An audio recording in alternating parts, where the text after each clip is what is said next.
3 साल पहले मैंने एक साथ 4 लड़कियों को डेट किया था, जिसे पता चलने के बाद अपनी एक्स गर्लफ्रेंड से पीछा छुड़ाने के लिए मैं मंदिर भाग जाता हूँ और वहां पूरे 3 साल तक रहता हूँ। 3 साल बाद मैं वापस क्लाउड सिटी लौटता हूँ। मैं सोचता हूँ कि अब सीरियसली काम करूंगा और लड़कियों से दूर रहूंगा, लेकिन मैं जहां भी जाता हूँ वहां मुझे अपनी कोई न कोई एक्स गर्लफ्रेंड मिल जाती है। रूम रेंट करने जाता हूँ, जिस पर मकान मालकिन भी मेरी एक्स गर्लफ्रेंड निकलती है। जॉब ढूंढने जाता हूँ, जिस पर वहां भी मेरी एक्स गर्लफ्रेंड मिल जाती है। टीवी सीरीज देखता हूँ, जिसमें मेन फीमेल कैरेक्टर भी मेरी एक्स गर्लफ्रेंड ही होती है। मैं समझ नहीं पाता कि आखिर मेरे साथ ऐसा ही क्यों होता है। मेरी एक्स गर्लफ्रेंड्स अभी तक मुझसे नाराज होती हैं और हर रात चुपके से मेरे बेड तक पहुंच जाती हैं। अचानक एक लड़ाई और तेज आवाज से मेरी आंख खुल जाती है। तभी कार में अनाउंसमेंट होता है, युनचेंग स्टेशन आने वाला है, सभी लोग उतरने की तैयारी कर लें। यह सुनकर मैं धीरे से खुद से कहता हूँ, अच्छा हुआ, वो सब बस एक लंबा नाइटमेयर था। स्टेशन के बाहर पहुंचते ही कुछ लड़कियां मेरी तरफ उंगली करके देखने लगती हैं, जिस पर वो कहती हैं, उस लड़के को देखो कितना हैंडसम है। अगर पहले वाली बात होती तो मैं थोड़ा एंजॉय करता, लेकिन अब मुझे सिर्फ डर लगता है। इसके बाद मैं अपने प्लान के हिसाब से नान्यांग में घर रेंट करने पहुंचता हूं। एजेंट ली वेइचियांग बड़े एक्साइटमेंट के साथ मुझे एक नए लग्जरी अपार्टमेंट में लेकर जाता है। वह कहता है, ये 70 स्क्वायर मीटर का फ्लैट है, इतना बड़ा और लग्जरी, और अभी सिर्फ 1000 युआन में मिल रहा है। जिस पर मैं हैरान होकर पूछता हूँ, ब्रदर ली, ये घर सच में सिर्फ 1000 युआन का है? मुझे यकीन ही नहीं होता, इतना सस्ता होना तो हद से ज्यादा है। जिस पर ली वेइकियांग मुस्कुराते हुए कहता है, टेंशन मत लो, मैं कोई फ्रॉड नहीं हूँ। ये लग्जरी अपार्टमेंट पहले स्कूल डिस्ट्रिक्ट हाउस था, लेकिन अब इसके दाम गिर गए हैं। लैंडलॉर्ड बस जल्दी से पैसे वापस पाना चाहती है। यह सुनकर मैं बहुत खुश हो जाता हूँ। मुझे लगता है कि मेरे अच्छे दिन शुरू हो रहे हैं और मैं तुरंत कॉन्ट्रैक्ट साइन कर देता हूँ। इसके बाद ली वेइचियांग मुझसे कहता है कि मैं थोड़ा वेट करूं। वो नीचे जाकर लैंडलॉर्ड को लेकर आता है और हैंडओवर करवा देता है। ज्यादा देर नहीं होती, तभी बाहर से ली वेइकियांग की आवाज आती है। उसके साथ एक लड़की अंदर आती है, जिसके हाथ में नीली अम्ब्रेला होती है। वह हंसते हुए कहती है, तुमने तो बहुत अच्छा काम किया, इतनी जल्दी ये फ्लैट रेंट पर दे दिया। मैं अचानक मुड़कर उसके पैरों की तरफ देखता हूँ। दरवाजे से अंदर आते ही उसकी हाई हील्स सबसे पहले नजर आती हैं और उसके सफेद पैर के टखने पर एक खास बर्थ मार्क बना होता है। यह देखकर मैं तुरंत वॉशरूम में छिप जाता हूँ। तभी बाहर लिविंग रूम से लैंडलॉर्ड की आवाज आती है, वो आदमी कहाँ है? जिस पर मैं अपनी आवाज बदलकर कहता हूँ, मेरे पेट में दर्द है, मुझे थोड़ा टाइम लगेगा, या फिर आप वीचैट छोड़ दीजिए, मैं बाद में ऐड कर लूंगा। मैं अपनी आवाज छुपाने की कोशिश करता हूँ, लेकिन बाहर वाली औरत अचानक ली वेइचियांग से पूछती है, मिस्टर, जो की आवाज कुछ अजीब नहीं लग रही, क्या ऐसी बहुत तेज चल रहा है? जिस पर उसे सर्दी हो गई है। लेकिन अगले ही पल वो अचानक पूछती है, तुमने अभी उसे मिस्टर झाओ कहा था, उसका पूरा नाम क्या है? जिस पर ली वेइकियांग कहता है, मैं बताना भूल गया, उस आदमी का नाम झाओ यांग है और वो अभी अभी क्लाउड सिटी वापस लौटा है। यह सुनते ही बाहर से एक अजीब सी हंसी सुनाई देती है। फिर धीरे धीरे कदमों की आवाज मेरी तरफ आने लगती है, जिसके बाद वो वॉशरूम के दरवाजे पर नॉक करती है और कहती है, झोयांग, अब नाटक बंद करो और जल्दी बाहर आओ। मैं गहरी सांस लेता हूँ और मजबूरी में दरवाजा खोल देता हूँ। काफी देर तक चुप रहने के बाद मैं ऑकवर्ड तरीके से मुस्कुराकर कहता हूँ, शाओ शुआंग। मेरे सामने खड़ी लड़की शु शाओ शुआंग होती है। वो युनचेंग यूनिवर्सिटी की सबसे फेमस लड़की हुआ करती थी और फिर वो उन्हीं 4 लड़कियों में से एक होती है जिन्हें मैंने एक साथ डेट किया था। मुझे आज भी वो दिन याद है जब वो पहली बार कॉलेज में आई थी। उसने नीली रिबन लगा रखी थी, काली ड्रेस पहनी थी। उसके लंबे पैर और कॉन्फिडेंट एटीट्यूड ने आते ही सबका अटेंशन अपनी तरफ खींच लिया था,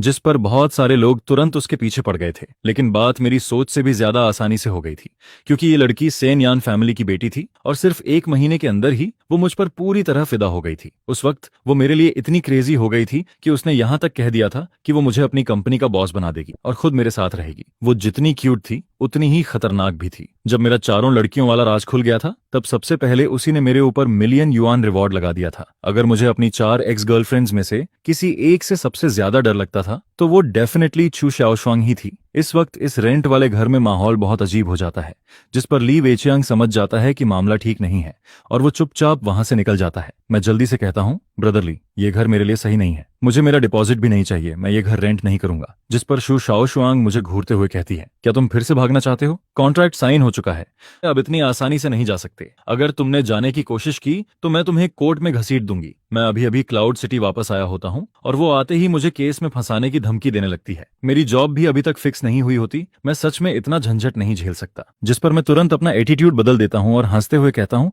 अरे मैं तो मजाक कर रहा था, इतना अच्छा घर में कैसे छोड़ सकता हूँ? शाओशुआंग, तुम सीरियसली ले गई क्या? जिस पर वो मुझे देखती है और कहती है, शाओ शुआंग, अभी किसी ने मुझे मिस शू कहा था ना। यह सुनकर मैं ऑकवर्ड होकर मुस्कुराता हूँ। वो फिर पूछती है, हमारे बीच क्या रिश्ता है बताओ। जिस पर मैं गहरी सांस लेकर धीरे से कहता हूँ, बेबी। ये दो शब्द सुनते ही ऐसा लगता है जैसे उनमें कोई मैजिक हो। शू शाओ शुआंग का चेहरा तुरंत लाल हो जाता है। वो घबराकर खिड़की की तरफ देखने लगती है और कहती है, कौन बेबी, क्या हम इतने क्लोज हैं? पास खड़ा ली वेइचियांग हमें ऐसे देखता है जैसे वो पत्थर बन गया हो। मुझे डर लगता है कि कहीं अगले ही पल शू शाओ शुआंग फिर से नाराज होकर चली न जाए। जिस पर मैं तुरंत बात बदल देता हूँ, रेंट की बात करता हूँ और उसे वीचैट पर 5,000 युआन ट्रांसफर कर देता हूँ। लेकिन वो जाने का कोई इरादा नहीं दिखाती, बल्कि वो धीरे धीरे मेरे और करीब आने लगती है। उसकी खुशबू सीधा मेरी सांसों तक पहुंचती है। फिर वो मुझे देखकर कहती है, क्या तुम चाहते हो कि मैं ऐसे ही चली जाऊं? यह सुनकर अपनी जान बचाने के लिए मैं फैसला करता हूं कि अब सच बोल देना ही सही रहेगा। जिस पर मैं कहता हूं, शाओशुआंग, मैं पिछले 3 साल से 4 टेम्पल्स में था। मैंने वहां बहुत कुछ सीखा है। मैं सच में तुम्हारा बहुत शुक्रगुजार हूं। मुझे पता है कि मैंने तुम्हारे साथ बहुत गलत किया था, लेकिन मैं कसम खाता हूं अब आगे से मैं कभी किसी के साथ ऐसा नहीं करूंगा। मैं बस इतना कहना चाहता हूं कि मैं अब अपनी बीमारी से ठीक हो चुका हूं, इसलिए प्लीज मुझे परेशान मत करो। यह सुनकर शू शाओ शुआंग कुछ देर के लिए चुप रह जाती है।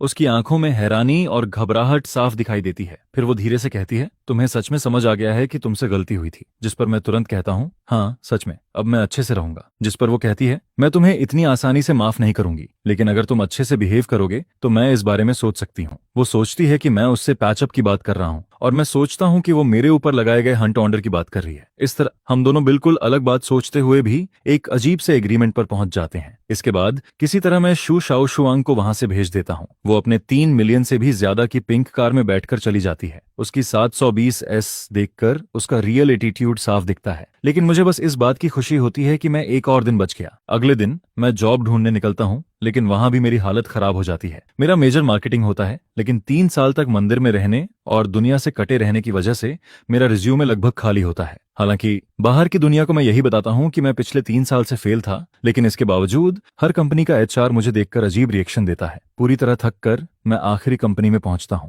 वहां इंटरव्यू रूम के बाहर कंपनी के स्टूडियो में कुछ गड़बड़ चल रही होती है। कोई कहता है कि किसी मॉडल की उंगली टूट गई है और इसी वजह से शूटिंग रुक गई है। जिस पर मैं मन ही मन सोचता हूं, क्या मैं 3 साल का बच्चा हूं जो इस तरह का बहाना मान लूंगा? तभी अंदर से एक आदमी गुस्से में कहता है, झो वेनेओ से कह दो कि मोशन मीडिया अब आगे कभी उसके साथ काम नहीं करेगी। वो खुद को समझता क्या है? इसी बीच मिस्टर झांग गुस्से में बाहर निकलता है। उसी समय मैं अपना मुड़ा हुआ रिज्यूमे हाथ में लेकर उदास चेहरा बनाए मीटिंग रूम से बाहर निकल रहा होता हूँ। मैं अभी हॉलवे से पूरी तरह बाहर भी नहीं निकल पाता, तभी उसकी नजर मुझ पर पड़ती है। वो मुझे ऊपर से नीचे तक देखता है और अगले ही पल उसका चेहरा बदल जाता है। जिस पर वो शॉक्ड होकर धीरे से कहता है, झो यांग। मैं मोशन मीडिया से बाहर निकलता हूँ। मेरा मूड पूरी तरह खराब हो चुका होता है। डिपॉजिट का पैसा भी खत्म होने वाला होता है और मैं सोचने लगता हूँ कि अब शायद मुझे खाना डिलीवर करना पड़ेगा। मैं अभी यही सोच ही रहा होता हूँ, तभी पीछे से वही एचआर भागते हुए आता है जिसने अभी मेरा इंटरव्यू लिया था। वो हाँफते हुए कहता है, 1 मिनट रुको। फिर वो कहता है, हमें लगता है कि तुम्हारी कंडीशन बहुत अच्छी है। क्या तुम्हें हमारे यहाँ काम करने में इंटरेस्ट है? यह सुनकर मेरी जिंदगी जैसे अचानक ऊपर नीचे होने लगती है। मुझे लगता है कि शायद मेरी सिंसियरिटी ने उन्हें इम्प्रेस कर दिया। मैं तुरंत कहता हूँ कि मैं मार्केटिंग का काम बहुत अच्छे से कर सकता हूँ, लेकिन मेरी बात पूरी होने से पहले ही एचआर ऑकवर्ड होकर मुझे रोक देता है। वो कहता है, असल में हम तुम्हें मार्केटिंग की जॉब नहीं देना चाहते, हम तुम्हें मॉडल बनाना चाहते हैं। यह सुनकर मैं कुछ देर के लिए चुप रह जाता हूँ। कॉलेज के टाइम पर भी किसी ने मुझे मॉडल बनने के लिए कहा था, लेकिन तब मैं अपनी 4 गर्लफ्रेंड्स के बीच इतना उलझा हुआ था कि मेरे पास बिल्कुल टाइम नहीं था। लेकिन अब सिचुएशन अलग होती है। यहाँ बेसिक सैलरी 8,000 होती है, ऊपर से कमीशन और डिविडेंड भी मिलता है, जबकि मार्केटिंग में सिर्फ 6,000 की सैलरी मिलती है। जिस पर मैं बिना कुछ सोचे तुरंत कॉन्ट्रैक्ट साइन कर देता हूँ। सर्वाइवल के लिए मैं मॉडल क्या, जरूरत पड़े तो ईंट भी उठा सकता हूँ। इसके बाद वो लोग मुझे एक प्रोफेशनल स्टूडियो में लेकर जाते हैं। मुझे लगता है कि शायद पहले कोई आसान ट्रेनिंग होगी, लेकिन वहां मौजूद लोग मुझे ऐसे देखने लगते हैं जैसे मैं कोई बहुत कीमती चीज हूँ। खासकर झोंग कुई नाम का फोटोग्राफर मुझे देखकर बार बार हैरान होता है। फिर वो लोग मुझे तेज लाइट्स के सामने खड़ा कर देते हैं और मेरी ऑकवर्ड मॉडलिंग करियर शुरू हो जाती है। लेकिन मुझे बिल्कुल नहीं पता होता कि इसके पीछे मिस्टर झांग का हाथ होता है। वही मिस्टर झांग जिसने कुछ देर पहले मेरे रिज्यूमे का मजाक उड़ाने वाले एचआर को डांटा था। इस वक्त वो दरवाजे की हल्की सी दरार से मुझे देख रहा होता है। उसकी आंखों में बहुत कॉम्प्लिकेटेड फीलिंग्स होती हैं। वो मुझे पोज करते हुए देखता है और धीरे से अपने होंठ काटता है। फिर वो मन ही मन कहता है, बेवकूफ, क्लाउड सिटी लौटकर भी मेरे पास नहीं आया। और यही मिस्टर झांग दरअसल मोक्सिन मीडिया की बॉस जेंग यूवेई होती है। वो मेरी दूसरी एक्स गर्लफ्रेंड होती है। पूरी शूटिंग में करीब 5 घंटे लग जाते हैं। मैं अभी ठीक से सांस भी नहीं ले पाता। तभी एक असिस्टेंट मेरे पास आता है और कहता है, मिस्टर झांग आपसे मिलना चाहती हैं, प्लीज मेरे साथ आइए। मैं अंदर जाता हूँ। बॉस, चेयर पर एक औरत मेरी तरफ पीठ करके बैठी होती है। उसकी आवाज थोड़ी जानी पहचानी लगती है। वो पूछती है, काम कैसा लग रहा है? जिस पर मैं कहता हूँ, काफी अच्छा है, थैंक्स, आपने मुझे ये मौका दिया। तभी वो अचानक पूछती है, तुम क्लाउड सिटी वापस कब आए? यह सुनते ही मेरे चेहरे की मुस्कान गायब हो जाती है। मैं सोचने लगता हूँ कि उसे कैसे पता चला कि मैं वापस आ गया हूँ। अगले ही पल वो धीरे से मुड़ती है। उसका चेहरा देखते ही मैं पूरी तरह शॉक हो जाता हूँ। वो झांग यूवेई होती है। उसे देखते ही मेरी पुरानी यादें